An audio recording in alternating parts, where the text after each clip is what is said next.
The Jelks Stud Farm that sits between this Rito racetrack and River Road is home to Jay Rukin Jelks. He's one of the founders of quarter horse racing. He bred quarter horses on his property. It's a property that hasn't been changed since it was built in 1940.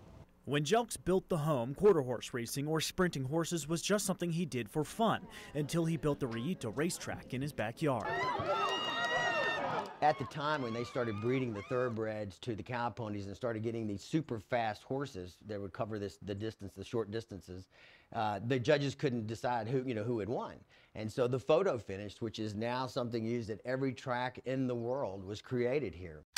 The 1,850 square foot ranch home is an architectural masterpiece, just the second burnt adobe structure ever built in Pima County. Every beam and lintel in here was done from mines out of Douglas and Bisbee, Arizona area. The walls are double adobe thick, brick floors and exquisite patterns run through the home. The ceiling is lined with saguaro ribs, ironwork handcrafted in Mexico, and wood barn doors remind you you're on a stud farm.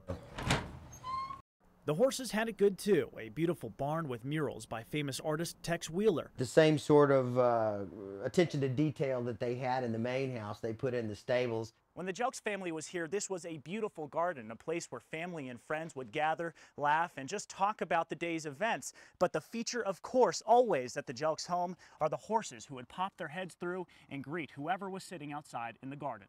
It's barren now, nothing more than the mesquite trees that remind us of the home's age, but the foundation aims to change that. This garden would have been originally planted with grass, and also it would have plantings on the perimeter. But restoring the house and garden is just the tip of the iceberg. Eventually, the site will be home to the Horse and Rider Museum. But then we're going to reach out to do things that deal with the art and culture of basically post-Columbian and the impact that the horse and rider had on the Americas.